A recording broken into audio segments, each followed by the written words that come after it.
Ser podcast.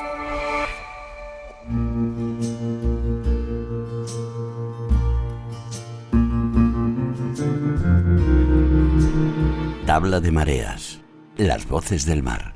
Con Noemí Sabugal. Hola Noemí, buenas noches. Buenas noches, Laura. Todos los lunes me gusta el tema que propones, pero debo decir que hoy especialmente, porque trata de un tema que me fascina, que es sobre ballenas y en concreto de la caza de ballenas, que yo creo, no sé si estás conmigo, que nos retrata como especie. Pues sí, con varias, facetas, ¿no? Es verdad que la ballena es un mamífero marino fascinante, que hay muchas cosas que no sabemos de ellas, ¿no? Y otras sí las sabemos, pero que efectivamente si hablamos de su historia, y sobre todo en España, no solamente hablamos de la historia natural de las ballenas, sino también de la caza o pesca de la ballena, ¿no? ¿Cuál es esa última gran caza ballenera que tuvo lugar en España?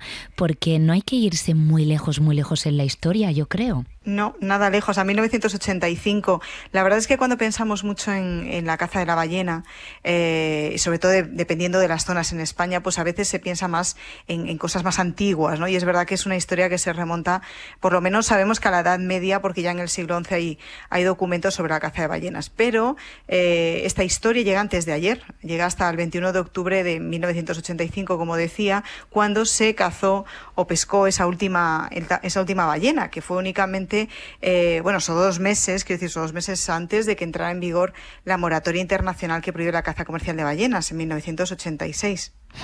Creo que esta última vez está muy estudiado, hay datos, ¿no?, de cómo era esa ballena y demás, porque claro, era un hito histórico. Sí, era la última, como digo, antes de esta moratoria que prohibía esta caza comercial de ballenas internacional, aunque es una actividad que continúa, con limitaciones, pero hay varios países que siguen practicando la pesca a la ballena, por ejemplo Estados Unidos, Japón, Rusia, Noruega, Islandia y Dinamarca, en concreto en Groenlandia es donde se hace, y en España fue esta ballena pescada en aguas gallegas.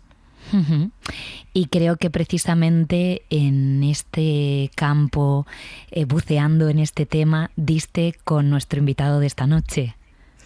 Pues sí, vamos a hablar con el biólogo Alex Aguilar, que es una de las personas que más saben de ballenas en España. Yo cuando escribí Laberinto Mar, uno de los libros de referencia que leí sobre las ballenas fue Chimán. Es un libro monumental, casi un libro ballena, porque está lleno de datos, de curiosidades y tiene un peso importante.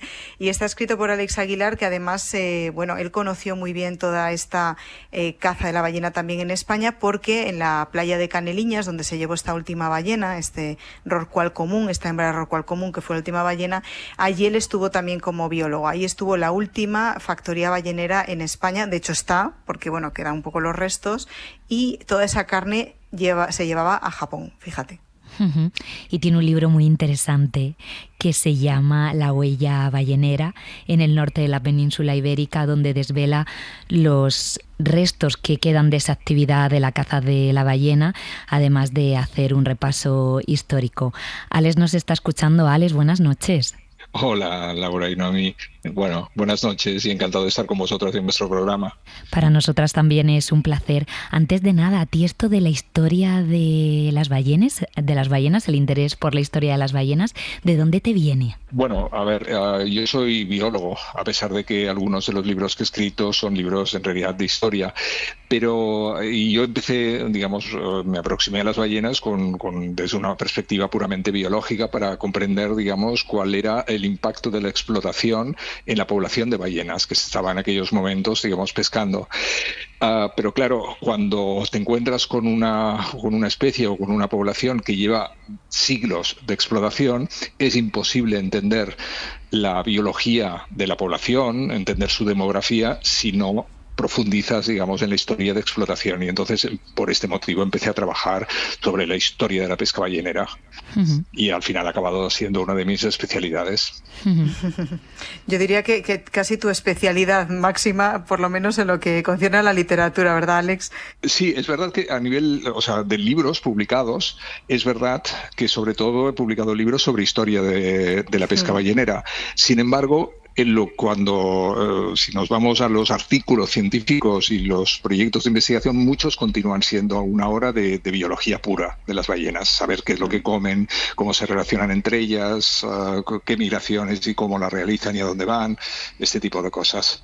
Quería preguntarte, en tu libro La huella ballenera en el norte de la península ibérica, hablas de los restos de esta actividad en nuestras costas. ¿Qué podemos encontrar? ¿Qué puede la gente ver sobre la caza de la ballena que a lo mejor no ha descubierto en las costas españolas? Bueno, la verdad es que hay de todo y en gran cantidad. O sea, de la caza más antigua, la que se realizaba desde botes a remo y con arpones que se lanzaban a mano. O sea, estamos hablando de la Edad Media, que llega hasta el siglo XVIII, incluso principios del XIX.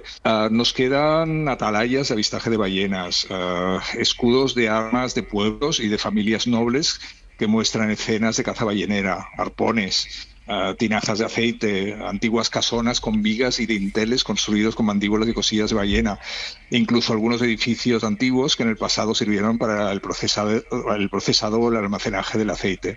De la caza moderna, la que se realizó en el siglo XX, lógicamente ha pervivido aún más material, desde los cañones y arpones que se empleaban para cazar las ballenas hasta las cuchillas que se empleaban para desguazarlas. Y sobre todo, nos quedan 2 factorías balleneras que, aunque, como decía antes Noemí, están en ruinas, todavía conservan su estructura y tienen una entidad, digamos, arqueológica de primer orden. Alex, estábamos comentando cómo muchas veces las ballenas se pescan por el tema de la carne, pero en siglos anteriores las ballenas se cazaban porque de ellas salían muchos productos. ¿Podrías decirnos algunos ejemplos? Mira, cuando la pesca de la ballena empieza en el siglo XI, o sea, estamos hablando de la época del Cid Campeador, o sea, estamos hablando de tiempos muy antiguos, de casi 1000 años. En aquella época no habían sistemas de almacenamiento de alimentos, no había, lógicamente, manera de enfriarlo, los sistemas de salazón eran muy pobres, etcétera, y entonces el principal producto que se obtenía era el aceite, que se conocía con el nombre de saín. Este aceite tenía muchos usos, pero sobre todo al principio, servía para fabricar jabón, que no era para el uso personal que ahora lo utilizamos, digamos, como cosmético, sino que se utilizaba para el desengrasado de la lana. Y esto era muy importante y porque en la Edad Media, digamos, la lana, uno de los cuellos de botella de la producción de lana era precisamente el jabón, porque era necesario desengrasarla para poder cardarla. Y entonces este aceite, por extensión, se convirtió en un motor central del desarrollo de la industria lanera de Castilla. Sin embargo, en el momento en que la cadena de frío se estableció en la red de distribución, digamos, de productos agroalimentarios, el principal uso pasó a ser la carne, como decíais antes. Y a partir de los años 70, cuando fue posible enviarla congelada a Japón, este país pasó a ser el principal comprador de los productos de ballena. Vamos a escuchar, Laura, si te parece, y Alex, una canción en euskera y después hablamos un poquito de ella. Mila bederatzi eunda lehenengo urtian, maiatzaren 14. egunian, Orilloko herriko barraren aurrian, balia agertu zan behatzikaldian. Bueno, pues esta canción, Balearen bertsoak, los versos de la ballena, que está cantada por Benito Lerchundi y que solo habrán entendido, me temo, los oyentes que hablen euskera, habla de la captura de una ballena en Orio en mayo de 1901. Los vascos sabemos que han sido históricamente los grandes cazadores de ballenas y lo han sido en muchos mares del mundo. Y hasta el punto de que la ballena franca se conoce como ballena de los vascos. Esta ballena, la ballena franca, ¿no?, tuvo una sobrepesca que hizo que desapareciera de nuestras costas, y yo querría que Alex nos contara cómo se cazaba aquí la ballena franca y cómo está ahora mismo esta especie. Bueno, a ver, la ballena franca reunía diversas condiciones que la hacían particularmente atractiva para los balleneros de la Edad Media. Es un animal que vive cerca de costa, es un animal pacífico y de natación relativamente lenta y sobre todo tiene tanta grasa, lo cual quiere decir que es muy productiva, pero esta cantidad tan elevada de grasa hace que una vez muerta, la ballena flote, o sea, el cuerpo del animal flote, a diferencia de otras especies de ballenas que se hunden. Entonces, claro, para la tecnología medieval, este conjunto de propiedades, sobre todo el hecho de que flotara, fue determinante para que el peso de la explotación se centrara en esta especie. Entonces, como se estuvo explotando durante varios siglos, la población fue menguando progresivamente hasta el punto de que la especie está, en estos momentos, actualmente, está extinta en las aguas europeas. Y únicamente en aguas americanas quedan unos cientos ejemplares, que además están reproduciéndose muy mal y porque tienen mucha consanguinidad entre ellos, y además de que tienen problemas porque hay colisiones con embarcaciones, etcétera, con lo cual lo más probable es que la especie acabe definitivamente extinguiéndose en las próximas décadas.